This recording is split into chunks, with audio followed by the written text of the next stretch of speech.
Nous sommes remontés des studios de BFM TV. Marine Le Pen est là pour répondre à toutes vos questions. Oui, le micro se balade un peu, Marine Le Pen, mais il faut s'habituer ici. C'est pas grave, je vais m'accrocher. Bon, accrochez-vous alors, parce micro. que les questions sont extrêmement nombreuses. Tiens, j'ai juste une question de Robert, politique, très politique. Madame Le Pen, pensez-vous possible un deuxième tour Marine Le Pen, François Bayrou? Oh, je crois que tout est possible si les Français le décident. Voilà.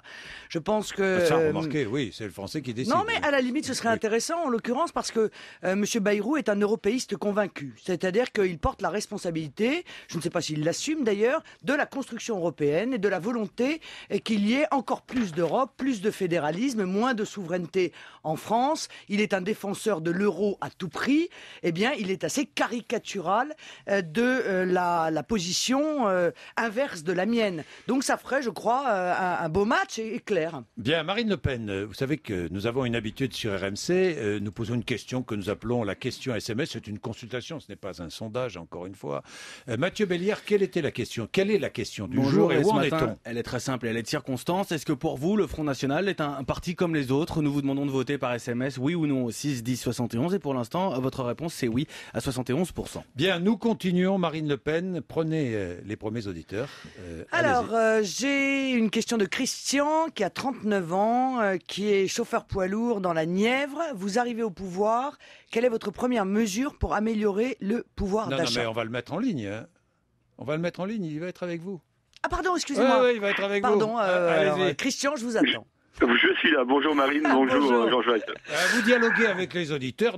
Ici, vous savez, tout se fait naturellement. Hein. Vous Oui, dialoguez. pardon, Je sais pas, d'où appelez-vous? J'appelle de Nevers, exactement. De Nevers. Eh bien, très Parfait. bien. Alors, posez votre question à Marine Le Pen, qui va vous répondre. Comme vient de dire Marine Le Pen, vous arrivez au pouvoir en 2012. D'un point de vue social, quelle est la première mesure que vous prenez? Je vais en avoir deux. Christian, la première, c'est d'abord de baisser la TIPP parce que on en parle moins aujourd'hui, mais l'essence est à son plus haut niveau et les Français n'arrivent plus à faire face. Et je demanderai une taxation exceptionnelle aux grandes entreprises pétrolières et gazières pour ne pas faire un trou dans mon budget et pour pouvoir prendre en charge cette baisse de la TIPP. Ça, c'est la première chose. Mais de manière plus générale, je vais mettre en place une contribution sociale à l'importation qui me permettra de faire prendre en charge par l'État 200 € de cotisation salariale sur tous les salaires jusqu'à 1,4 fois le SMIC.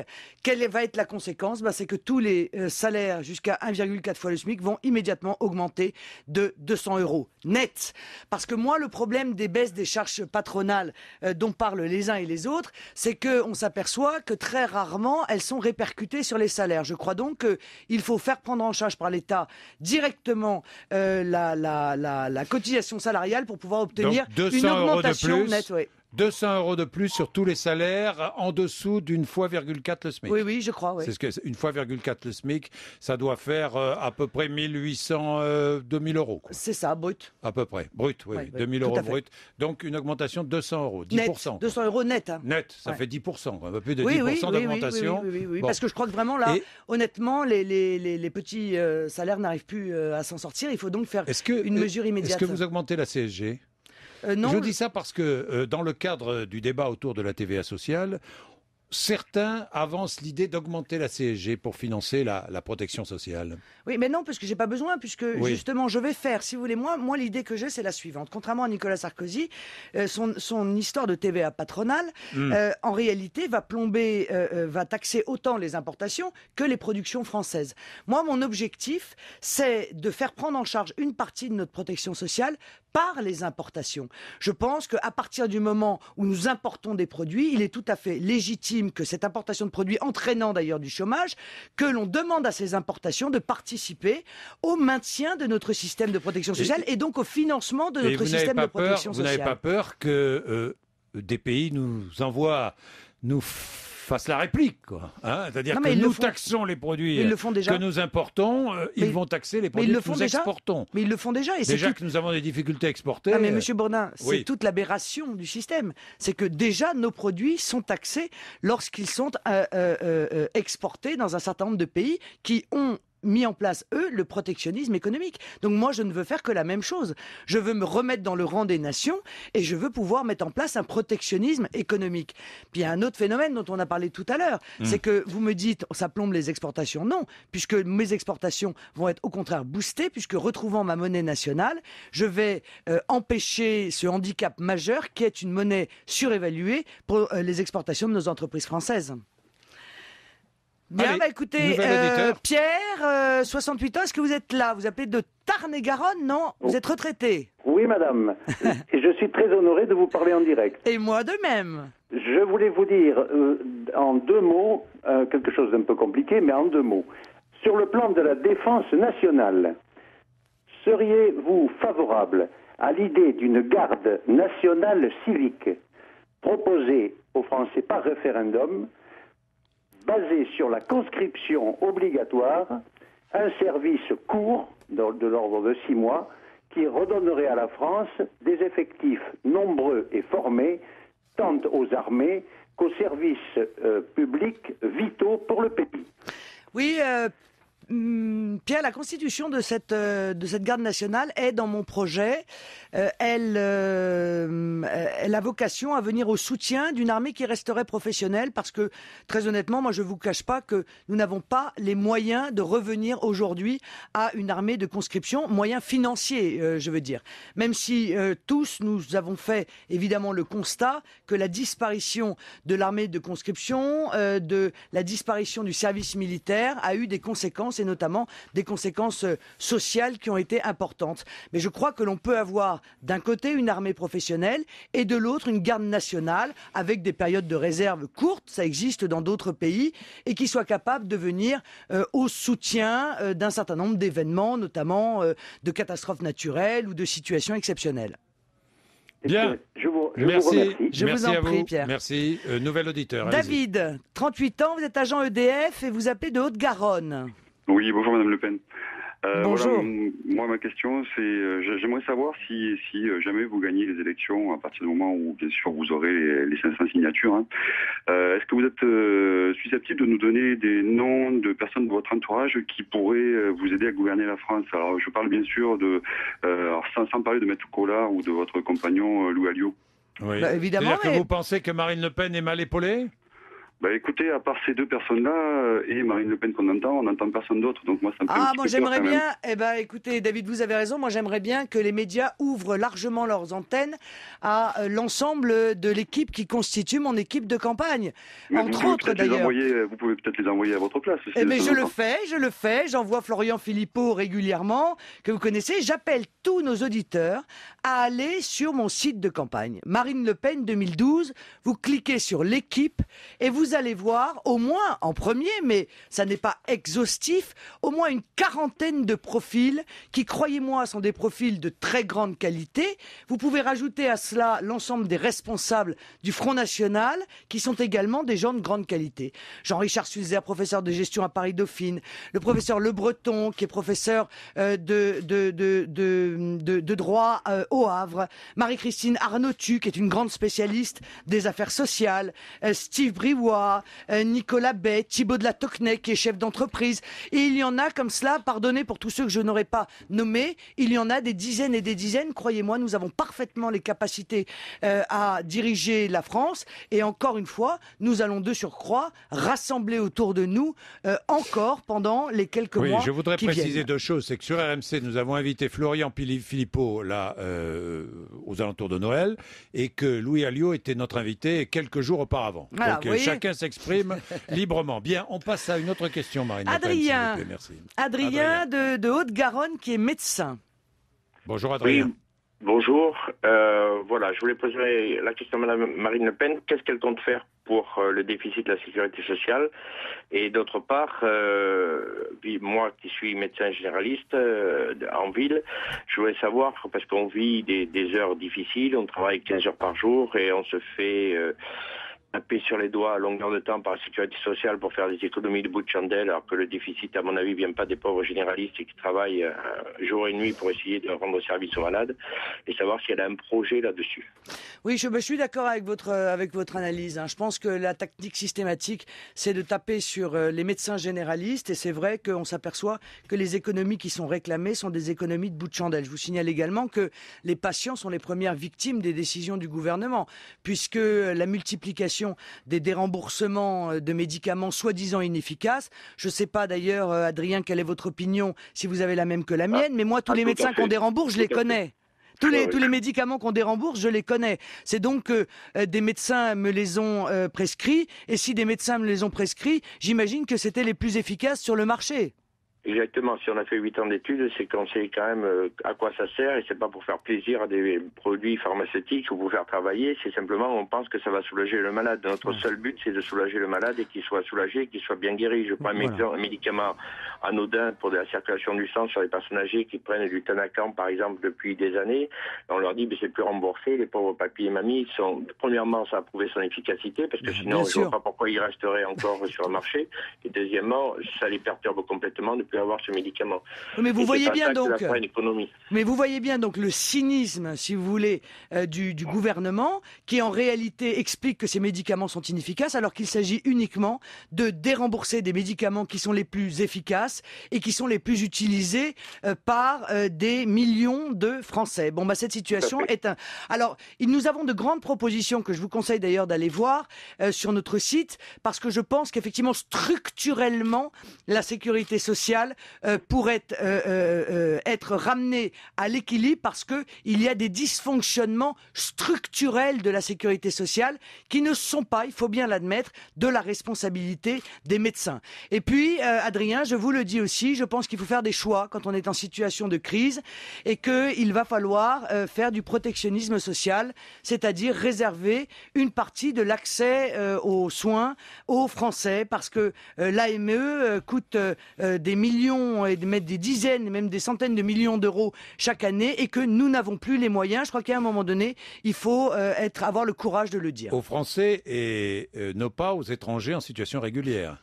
On est d'accord. Si, les Français avec un certain. Oui, si, les étrangers en situation régulière. Oui, au-delà d'un certain délai, qui est, je crois, de 6 mois de travail, ils auront accès classiquement à la sécurité sociale. Sinon, on va les exempter de cotisations sociales, bien sûr. S'ils n'ont pas droit au remboursement. Vous avez raison. Donc, au-delà d'un certain délai, parce qu'il faut quand même qu'il y ait un bénéfice aussi, une contribution réelle, je veux dire, au fonctionnement du système social, ils auront droit, évidemment, à la sécurité sociale. Bien, merci. D'autres sujets, d'autres auditeurs. Allez-y, Marine Le Pen. Madame Franck qui a 45 ans, qui est dans Lyon. Vous êtes chef d'entreprise, Franck. Oui, bonjour. Bonjour, Monsieur Bourdin. Bonjour, Madame Le Pen. Bonjour, Franck. Alors, moi, j'appelais tout simplement pour une remarque. J'aimerais bien avoir une réponse de votre part, Madame Le Pen. Concernant déjà la rémunération et la retraite des députés.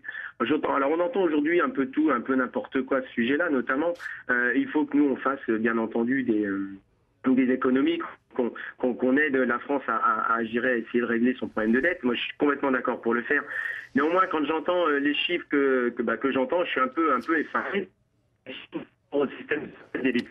Alors, on a un problème de téléphone, là. Vous savez ce qu'on va faire? On va vous reprendre un peu plus tard. Mais j'ai compris. Non, vous avez compris. Allez-y, Marine Le Pen. Mais j'ai compris, Franck, évidemment, votre analyse. Écoutez, moi, j'ai proposé, j'ai été très choqué, comme beaucoup, que le président de la République s'augmente d'ailleurs de 170% son indemnité dès son arrivée au pouvoir. Et par conséquent, j'ai proposé, premièrement, que l'ensemble des indemnités, que ce soit du président de la République, des ministres, soit fixé sur celui des députés. Tout le monde gagnerait alors la même chose, premièrement. Deuxièmement, je voudrais quand même vous informer que dans toutes les régions où le Front National a des élus, nous avons proposé la baisse de 50% des indemnités des conseillers régionaux. Tous les partis politiques ont voté contre cette proposition. Les Verts, le Parti communiste, l'UMP, le Parti socialiste, les centristes, ils ont tous voté contre la baisse des indemnités des conseillers régionaux. Il nous apparaissait tout à fait légitime, alors qu'on ne cesse de demander des efforts et des sacrifices aux Français, que les élus fassent eux aussi un effort en situation de crise. Eh bien, nous avons eu la réponse. L'ensemble de la caste politique est prête à faire des sacrifices énormes aux Français, mais sûrement pas à eux. Je trouve, pour ma part, que ce positionnement est assez scandaleux. Bien, on va prendre un autre auditeur. Allez, Marine Le Pen. Alors, Céline, 31 ans. Bonjour Céline. Bonjour Madame Le Pen et bonjour Monsieur Bourdin. Bonjour Céline. Voilà, je vous appelle parce que j'aimerais poser une question à Madame Le Pen. Voilà, j'aimerais savoir si vous étiez présidente de la République, ce que vous voudriez faire concernant les familles monoparentales et les femmes au foyer. Bon, alors pour les femmes au foyer, ma proposition est claire et assez ancienne. Hein. Je veux mettre en place ce qu'on a appelé un salaire parental, c'est-à-dire un salaire minimum qui serait accordé aux femmes qui font le choix d'élever leurs enfants. Il ne s'agit pas d'empêcher les femmes de travailler. Je suis la première à être très attachée à l'activité qui est la mienne, mais nous nous sommes battus, nous les femmes, pour avoir le droit de travailler. Et je pense que nous avons aussi à nous battre pour avoir le droit de ne pas le faire. Et ce salaire parental qui serait versé aux femmes au foyer, eh bien, leur permettrait d'avoir un véritable statut, notamment aussi en matière de retraite. Parce que élever des enfants, les élever correctement, les suivre, en faire des hommes bien, des femmes bien et responsables, eh bien, je trouve que c'est un job à part entière. Et deuxièmement, je pense que les familles monoparentales et les familles françaises d'ailleurs doivent avoir un accès privilégié, notamment au logement social. On s'aperçoit que le logement est un des problèmes majeurs qui se posent notamment aux familles monoparentales. J'ai moi-même élevé mes enfants seuls pendant de nombreuses années et je connais très bien les difficultés qui sont celles des femmes qui élèvent seules 1, 2 ou comme moi 3 enfants. Bah écoutez, je vous remercie, c'est gentil. Je vous en prie, Céline. Il est 9h20, Marine Le Pen. Je vous interromps quelques instants parce qu'on a un peu de pub. 9h20, d'autres questions arrivent. 3216rmc.fr. J'en ai aussi beaucoup par mail et je vous les poserai. Mathieu Béliard, la question SMS, où en est-on ? Un point sur cette question que nous vous proposons ce matin. Est-ce que pour vous, le Front National est un parti comme les autres ? Vous nous le dites en votant par SMS, oui ou non ?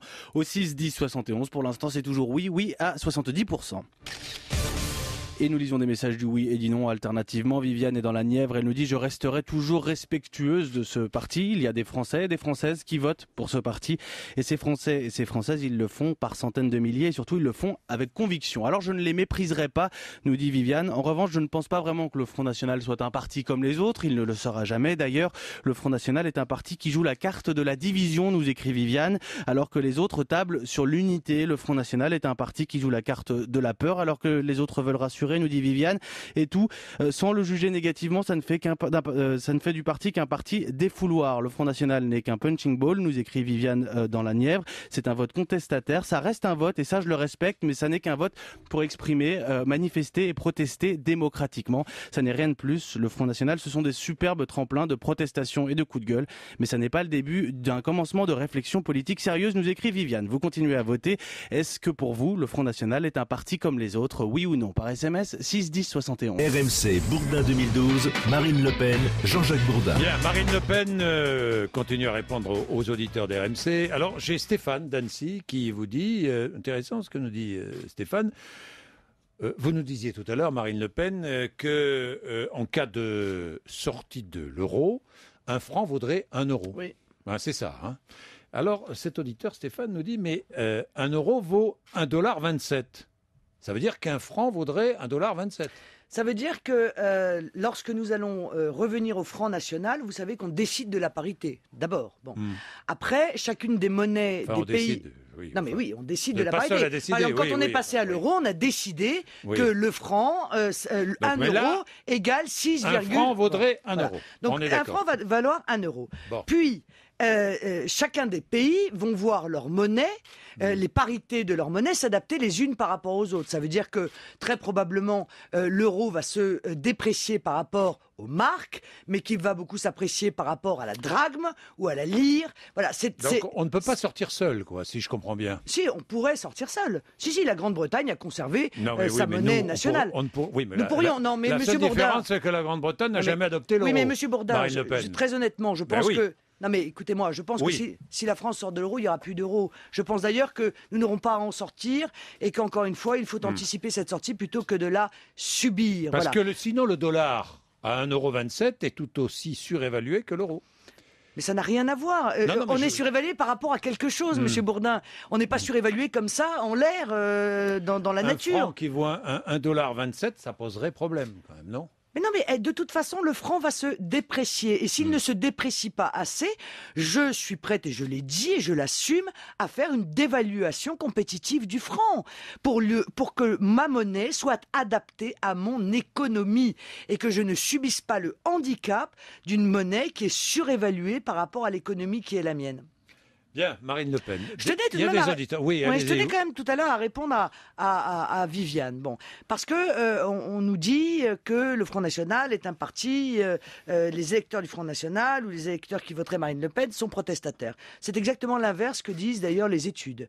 Les études disent qu'il y a autant de gens qui votent par protestation que de gens qui votent par adhésion au projet qui est le mien. C'est-à-dire exactement comme les autres mouvements politiques. Deuxièmement, je tenais à dire tout de même que j'en ai soupé de ces accusations de haine, d'exclusion, qui ont été d'ailleurs réitérées par M. Hollande, que je considère comme des insultes à l'égard des électeurs du Front National. Qui exprime de la haine, M. Bourdin, si ce n'est effectivement les amis de M. Hollande qui sont venus manifester, cracher sur des militants qui venaient écouter mon discours, jeter des pierres sur une de vos consoeurs qui a eu le crâne ouvert parce qu'elle a reçu une pierre, physiquement tenter d'empêcher le fonctionnement de la démocratie. Qui stigmatise, si ce n'est M. Hollande, lorsqu'il dit des électeurs, de mes électeurs, que ce sont en gros des repliés sur eux-mêmes, des égoïstes, des résignés. Qui fait preuve d'exclusion et de stigmatisation? Eh bien, ce sont eux qui font preuve de haine, d'exclusion et de stigmatisation. Et ça n'est jamais nous. Bien, quelques auditeurs vous attendent là, Marine Le Pen. Alors, Fabrice, 38 ans, des Hauts-de-Seine. Vous êtes chef d'entreprise. Oui, bonjour Marine Le Pen, bonjour Jean-Jacques. Bonjour Fabrice. Moi, je vous trouve honnête, intègre et courageuse. C'est gentil, merci. Voilà, je ne m'interdis pas de voter pour vous, j'hésite entre vous et Dominique de Villepin. Ça va peut-être vous faire sourire, mais pour moi, à mes yeux, vous êtes les deux candidats qui aimaient le plus la France. Maintenant, ça vous fait sourire, voilà. Marine Le Pen, non, Dominique de Villepin et vous? Pas particulièrement, non. Bon, voilà. Allez-y. Mais voilà, je n'en doute pas, Marine Le Pen, vous et moi, on est des républicains, on est attachés aux valeurs de la République. C'est vrai. Voilà, mais j'aimerais que vous me donniez la garantie de dénoncer tous les groupuscules qui profèrent la haine et la violence et de condamner, vous savez, tous vos sympathisants et militants qui font de même. Vous voyez, je trouve ça insupportable, je trouve que ça salit votre image et j'aimerais que vous, aujourd'hui, vous condamniez tout ça comme vous pouvez condamner ceux qui font exactement la même chose dans les camps adverses. Mais Fabrice, vous avez raison et je vous remercie de me permettre d'ailleurs de dire clairement que je n'admets pas l'incitation à quelque haine que ce soit dans le mouvement qui est le mien, que j'ai d'ailleurs été amené à exclure des militants qui se comportaient de manière que je considérais comme indigne et qui portaient, à titre personnel d'ailleurs, un message complètement inverse à celui qui est le mien. Vous avez raison de rappeler que je suis particulièrement attaché aux valeurs de la République, que je ne juge pas les gens en fonction de la couleur de leur peau, en fonction de leurs origines, en fonction de leur religion. Je défends les Français, tous les Français, quels qu'ils soient, et j'aimerais bien que les dirigeants politiques fassent la même chose vis-à-vis de leurs propres troupes. Parce que moi, je suis frappé quand même de voir que depuis le début de cette élection présidentielle, je ne peux pas faire un seul meeting sans avoir les milices d'extrême gauche qui, par la violence, tentent de m'empêcher de parler. Ils m'ont empêché d'aller exposer mes positions auprès des étudiants à Paris Dauphine qui m'avaient invité. Ils ont manifesté violemment à Metz pour m'empêcher de tenir mon meeting. meeting, ils ont manifesté violemment hier en Seine-Saint-Denis, et ce sont des élus, monsieur Fabrice. Monsieur Bagayoko, adjoint au maire chargé de la jeunesse, qui dit le Front National n'a pas sa place ici. Ce type est un élu de la République et il se permet d'empêcher une candidate à la présidentielle pour laquelle des millions de Français veulent voter de venir l'écouter dans un meeting. Je pense que ces élus socialistes communistes devraient être condamnés, au moins dans les paroles, par leurs dirigeants, sauf à ce que ces dirigeants, eh bien, en réalité, les incitent à empêcher un fonctionnement républicain et démocratique. On est d'accord. Bien, voilà, nouvel Fabrice. auditeur. Merci Fabrice. David, vous êtes de Seine-Saint-Denis, justement. J'étais là hier soir, vous êtes artisan. Oui, bonjour Marine Le Pen. Bonjour David. Jean-Jacques Bourdin. Alors, allô? Oui, je vous entends, David. Alors, en fait, avant de vous poser ma question, je voulais vous dire que je suis trop souvent d'accord avec ce que vous dites et dans mon entourage, pareil. Alors, ma question est la suivante. Moi, je suis en France depuis 40 ans. J'ai demandé ma nationalité française en 1986 et depuis, à chaque occasion, je vote. Donc, ma question est la suivante. Si vous êtes élu président de la République, est-ce que vous allez m'obliger à choisir ma nationalité ? Merci de votre question, David. Ça va me permettre de lever un certain nombre d'ambiguïtés. Je suis effectivement contre la double nationalité, mais je fais une exception pour les ressortissants des pays européens.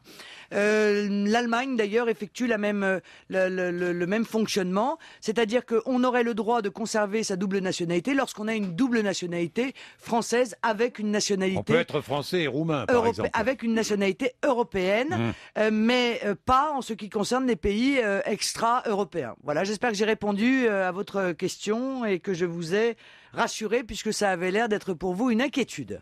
Je suis content de votre réponse, d'autant plus que, franchement, aujourd'hui, j'hésite beaucoup à voter pour vous ou pour Nicolas Sarkozy. Je dois dire que Sarkozy nous a beaucoup déçus et donc aujourd'hui, on se pose beaucoup de questions. Écoutez, David, vous me permettrez de lancer un signal chaleureux et fraternel à tous nos compatriotes d'origine portugaise. Bien, merci. Je crois qu'à propos des Roumains, on a quelqu'un qui voulait vous parler des Roms, Marine Le Pen. Non? Alors, oui. Ah oui, Christian, pardon, Christian, 31 oui. ans. Je vous ai zappé, Christian, j'en suis absolument navré.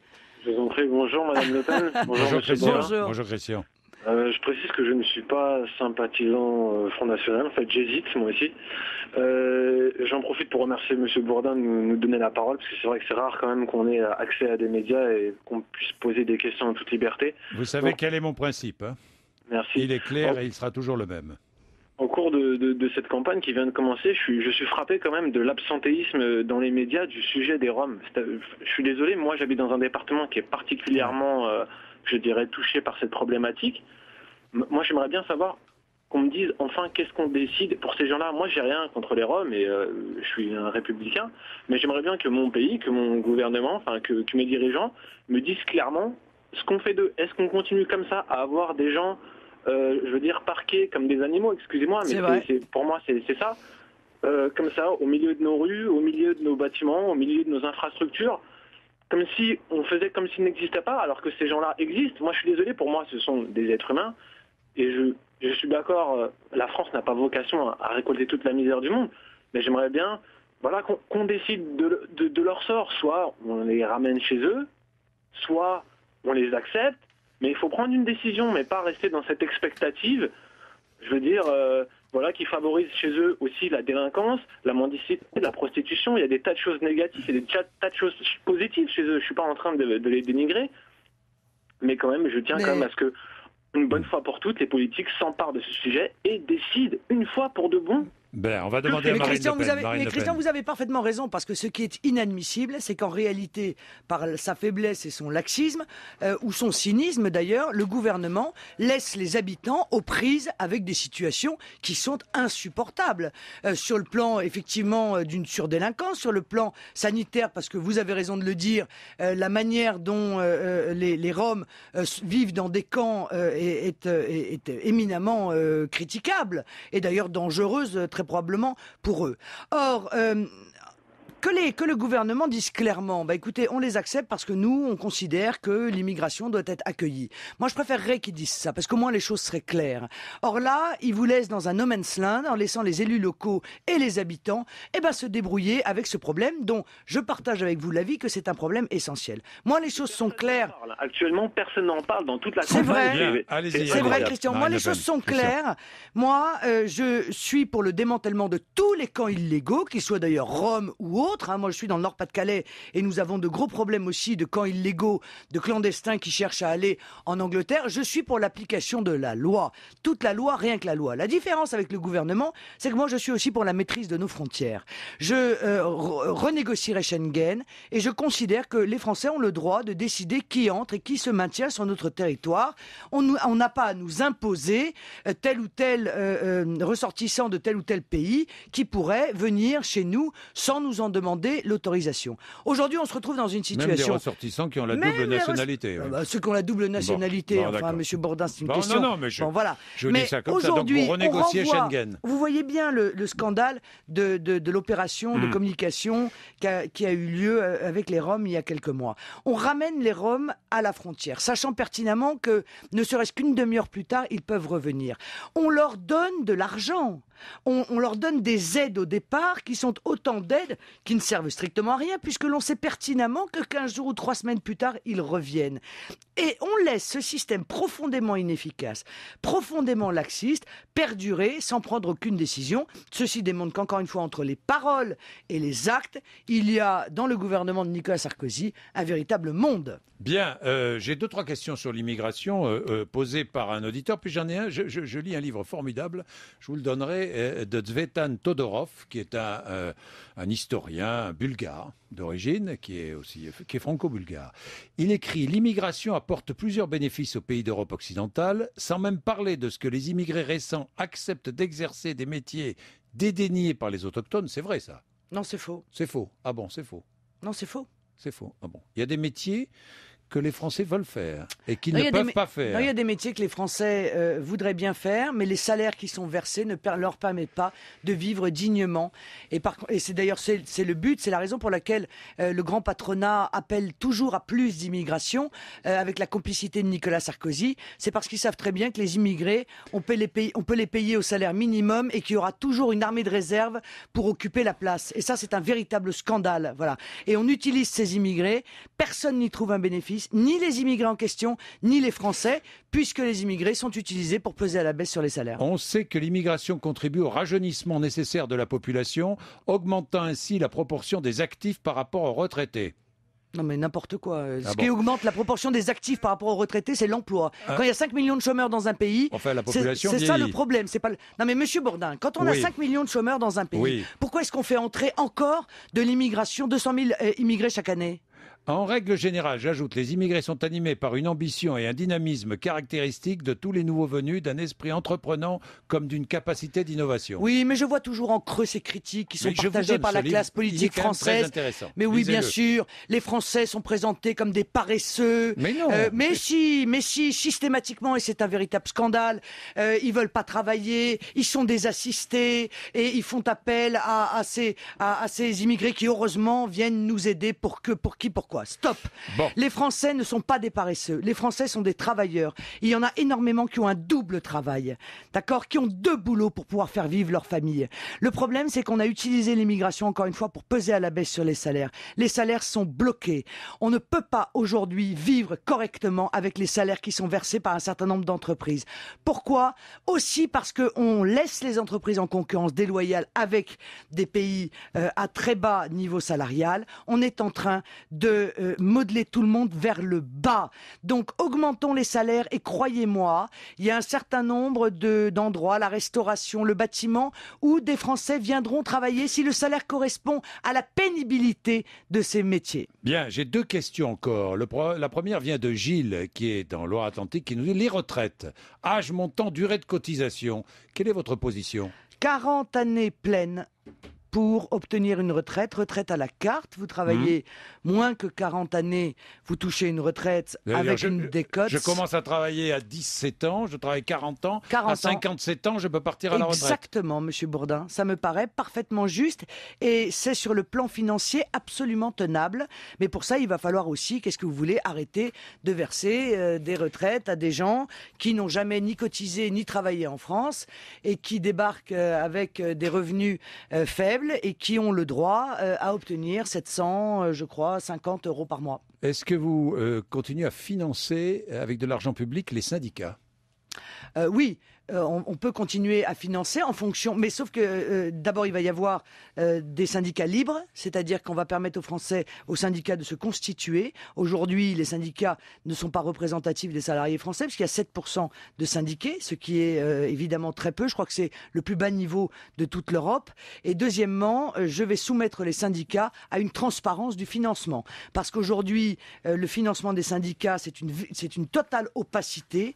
Or, je ne vois pas la raison pour laquelle, à partir du moment où ils touchent des subventions publiques, que ce soit d'ailleurs de l'État, que des régions, ce que les Français savent moins, et même parfois des communes et des conseils généraux, eh bien, les syndicats ne soient pas soumis, comme les partis politiques, à une totale transparence du dépôt de leurs comptes et de leur financement. Bien, Marine Le Pen, on termine. J'ai Florence qui, à propos du Front National, non, ce n'est pas un parti comme les autres. Florence habite Toulon. À Toulon, nous les avons eus à la mairie 6 ans. Ça a été une catastrophe, oui, une catastrophe à Toulon. Ça n'a pas été très brillant, mais oui. Jean-Marie Chevalier avait quitté le Front National. Ouais, bon. Et cette femme est bien plus dangereuse que son père. Comment les gens peuvent-ils se laisser abuser à ce point? Si c'est le miroir aux alouettes sur l'immigration qui les motive, ils vont vite retomber sur terre, comme de nombreux Toulonnais à l'époque. Oui, mais il n'y a pas d'argument là-dessus. Si vous voulez, nous, la différence, comment s'appelle-t-elle cette jeune fille ? Florence. La différence entre nous et les autres, c'est que nous, quand on a un maire indélicat, on le met à la porte. Alors que les autres partis politiques, ils ont des centaines de pourris dans leur panier et qu'ils conservent bien précieusement et qu'ils couvent comme des poules grasses. Voilà.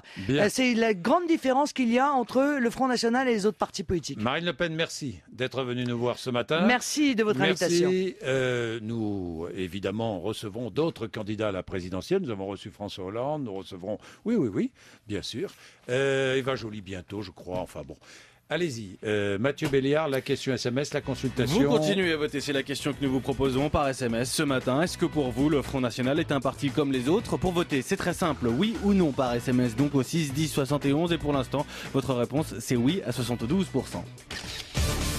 Et nous avons encore beaucoup de messages à vous lire. Tiens, Karine qui est dans la Loire. Karine nous dit « Le Front National change ». On le voit bien, c'est un parti qui change. C'est toujours clairement un parti qui dérange. C'est vrai, c'est sûr, mais ça n'en fait pas plus le parti diabolique que c'était en tout cas. Concrètement, je me dis qu'aujourd'hui, je verrais bien des élus FN à l'Assemblée nationale si on avait une part de proportionnelle et surtout un peu de respect de la part de ceux qui fabriquent cette démocratie dont on parle tant. Je suis sûr que l'on pourrait trouver un groupe de députés FN à l'Assemblée nationale, nous dit Karine qui est dans la Loire. Et puis, serait-ce si choquant que le FN gagne des portefeuilles, ministre de l'Intérieur, de l'immigration, pourquoi pas du commerce ou de la culture? Tout ça ne me paraît pas si saugrenu que ça, nous dit Karine dans la Loire. Il faut arrêter d'écouter à tout prix ceux qui disent les mêmes mensonges, les mêmes refrains depuis une quarantaine d'années, nous écrit Karine dans la Loire via rmc.fr. Vous continuez bien sûr à voter à cette question SMS, à envoyer vos mails rmc.fr. Est-ce que pour vous, le Front National est un parti comme les autres? Oui ou non par SMS 6 10 71 et pour l'instant votre réponse c'est plutôt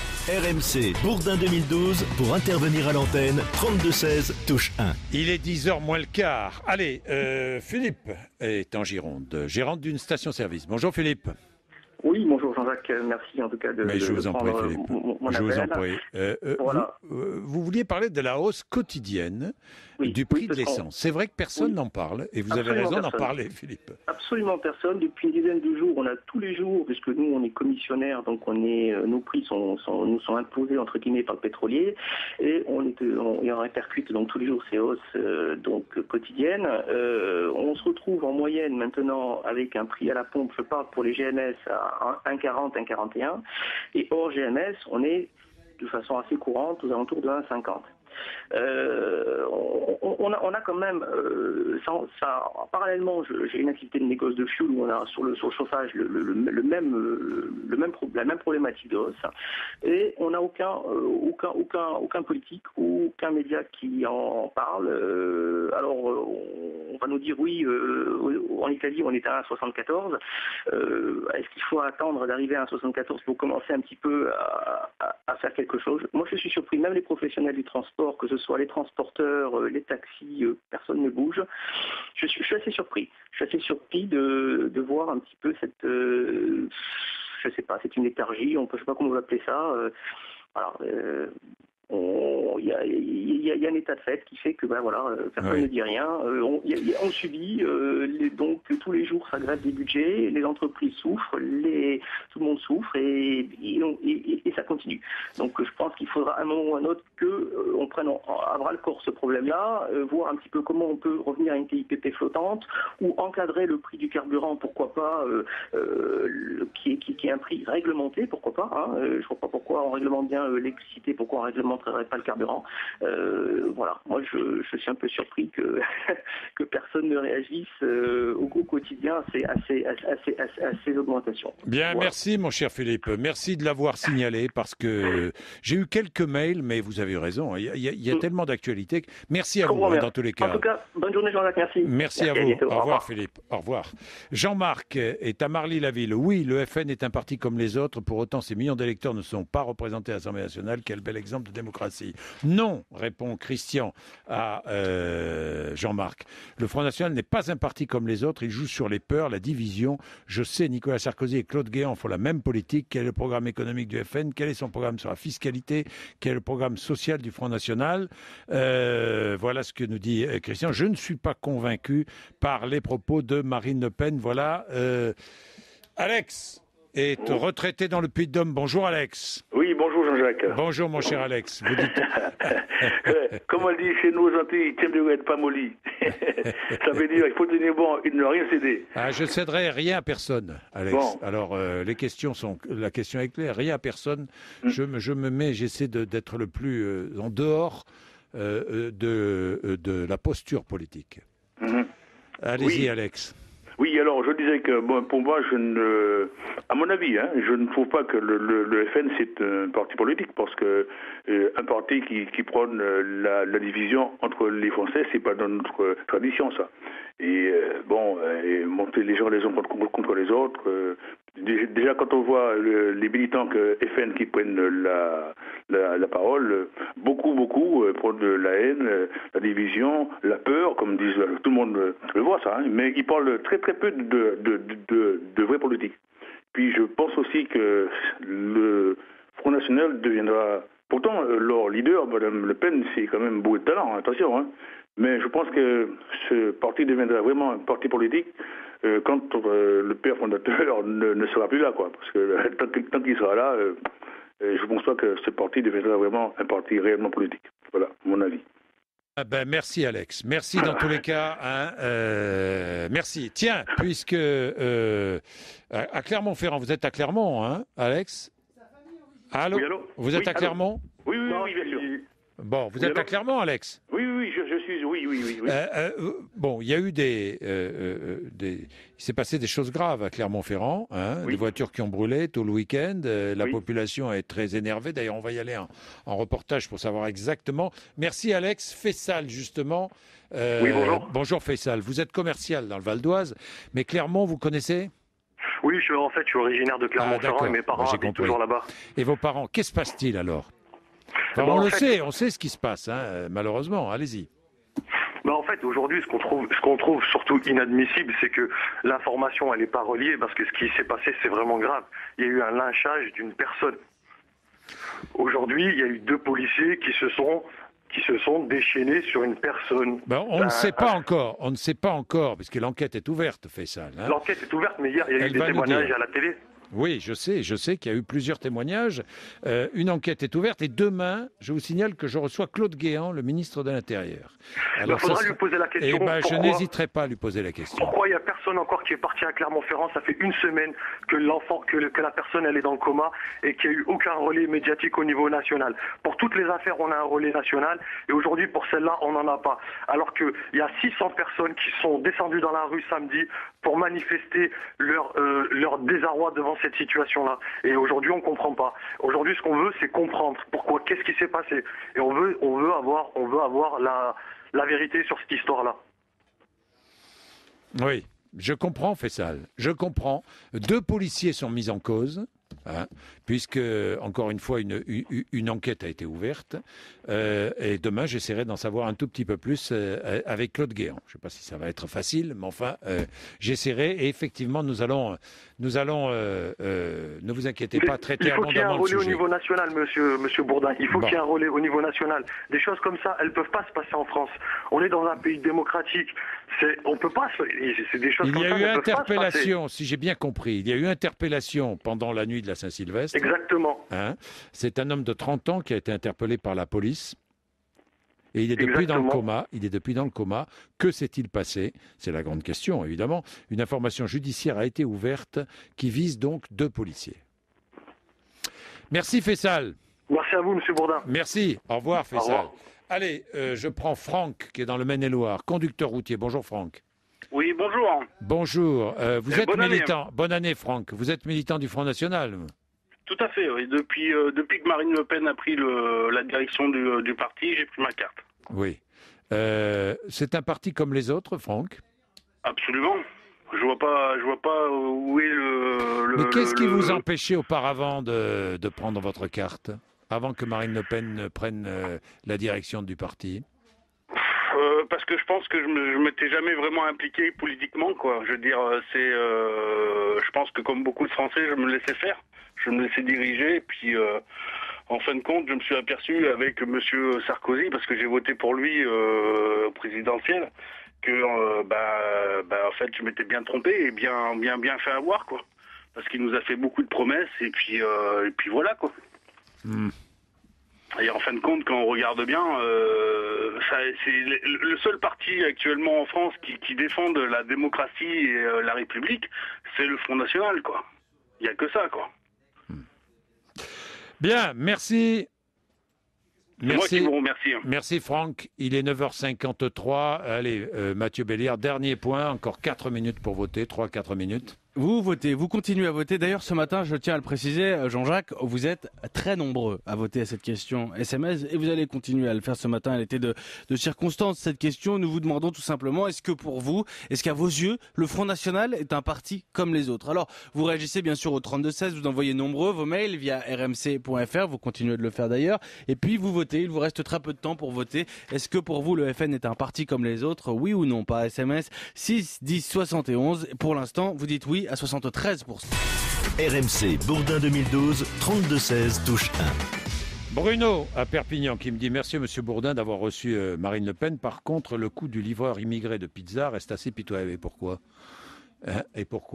Et pourquoi c'est pitoyable? Qui a livré la pizza et pourquoi? Si c'est un immigré, c'est pas pitoyable du tout. C'est volontairement que j'ai posé la question. Si c'est un immigré, vous savez quel est le problème? Là, je ne partage pas l'avis de Marine Le Pen. Je le dis publiquement, je peux très bien le faire. C'est ma liberté. C'est que Marine Le Pen dit oui, les Français sont très capables de remplir les tâches que les autochtones, les Français ne veulent pas. Mais c'est faux. C'est faux. C'est faux. Il y a beaucoup de Français qui ne veulent plus faire certains boulots. Et je vais vous dire, il suffit de regarder autour de nous. Qui nettoie nos bureaux? Qui nettoie nos bureaux? Je vous pose la question. Simplement. Regardez simplement vos bureaux et vos ateliers. Qui les nettoie? Simplement. 9h56. Qu'est-ce que j'ai encore? Et qui livre vos pizzas? Je vous pose la question. Qui livre vos pizzas? 9h56, Mathieu Béliard. Mathieu.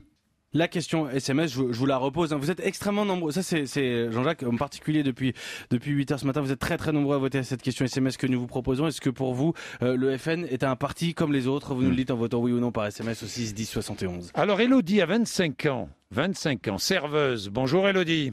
Bonjour. Vous avez écouté Marine Le Pen ce matin. Oui, tout à fait. Sur RMC. Alors, vous êtes contente qu'elle ait pu être invitée, si j'ai bien compris? Voilà, Élodie? tout à fait. Et qu'on la laisse s'exprimer, en fait. Oui. Parce que elle parle, par exemple, de sujets qui me touchent personnellement. Étant mère, voilà, j'étais très intéressée par la question que j'avais moi-même appelée pour poser cette question, mais une auditrice l'a posée à ma place. Laquelle? Qu'est-ce qu'elle faisait pour les mères au foyer? Qu'est-ce qu'elle proposait pour les mères qui auraient décidé... Élodie, vous préféreriez ne pas travailler? Ah, si j'avais le choix, oui. Oui, pourquoi? Parce que, par exemple, mes enfants sont actuellement à la maternelle. Oui. Ils ont 3 et 5 ans. Et par exemple, je trouve que 3 ans, c'est trop petit pour encore aller à l'école. Elle est toute petite, ma cagnotte. Et, excusez-moi, cagnotte, c'est de chez nous. Mais oui, Elodie, mais oui. Et, enfin, voilà, oui, ils seraient mieux avec moi. Je leur ferais faire plus de choses. Parce que quand même, enfin, ils ont des moyens limités. Moi, je pourrais les amener, par exemple, plus au musée, dans des bibliothèques pour les ouvrir, faire des choses avec eux. Et c'est pas pour autant qu'ils seraient moins éveillés que les élèves qui voilà, ont passé leur vie en maternelle ou en crèche ou dans des lieux d'accueil. Oui, si j'avais le choix, je ne travaillerais pas, je m'occuperais de mes enfants à plein temps. Voilà. Ça peut paraître rétrograde comme position, mais si j'avais le choix, oui. Voilà. Bien. Mais après, voilà, je comprends que certaines femmes... Élodie, vous avez des allocations familiales, vous avez 2 enfants? Oui, tout à fait. Bon. Combien d'allocations familiales par mois? Alors, 120 € pour les 2 enfants. 120 € pour les 2 enfants. En tant que serveuse, vous gagnez combien, Élodie? 780 € par mois, et ce qui me donne droit, en fait, au RSA socle. Enfin, au socle RSA, ça veut dire que ça me complète un peu mon salaire. C'est-à-dire que vous allez jusqu'à combien? En tout, par mois, je tout compris, avec les appels, mais les appels tombent directement chez mon propriétaire. Oui. 1090,82 €. 1090,82 €. Voilà. Bon, vous restez à la maison, vous n'allez pas toucher 1090 €, hein, c'est impossible financièrement. Vous touchez 400 € ou 500 €. Vous restez quand même à la maison? Et non, parce que il faut quand même toucher. Voilà, quand on se retrouve avec un loyer, par exemple, je vis à Toulouse et les loyers sont excessivement chers. Je paye 790 € de loyer. Et oui, c'est là où le problème, c'est que vous n'êtes pas suffisamment payé, Elodie, et que votre loyer est trop cher. Et c'est surtout que si je pouvais faire des options. Moi, je veux bien tout ce qu'on veut, je veux bien qu'on instaure un salaire familial. Enfin bon, pour vous, par exemple, c'est pas valable. Non, c'est pas valable, parce que en revanche, les charges fixes sont trop chères. C'est que vous gagnez plus et que votre loyer soit un peu moins important. Mais après, voilà, ça fait 7 ans que je suis inscrite sur des listes HLM à Toulouse. Je suis frappé, Elodie, de constater qu'aucun ou très peu de candidats nous parlent du logement dans cette campagne jusqu'à maintenant. J'espère que c'est un des problèmes majeurs rencontrés par beaucoup de Français, le coût du logement. Et puis des énergies aussi qui vont avec, l'électricité. Bien sûr. Le gaz. Bien sûr. Bien, merci ma chère Élodie. Bonne journée. Merci beaucoup. Et je vous souhaite mes meilleurs vœux. Moi aussi, Élodie, mes meilleurs vœux. Moi aussi. Et si un jour vous passez à Toulouse, venez manger au Carré Gourmand. Le Carré Gourmand. Eh bien, on n'oubliera pas, Élodie. Eh bien, je vous remercie. Vous notez, mon cher Mathieu. Bien sûr. Bon, merci Élodie. Bonne journée. À bientôt. Au revoir. Au revoir, Élodie. Allez, Mathieu. Avant d'aller manger à Toulouse, est-ce que pour vous le Front National est un parti comme les autres? On vous a demandé de voter comme les autres. On vous a demandé de voter toute la matinée. Réponse finale, oui à 74%. Merci, nous serons ensemble demain entre 6h et 10h. Et ne ratez pas demain 8h30, 9h, notre invité sera Claude Guéant, le ministre de l'Intérieur, qui va répondre à Marine Le Pen.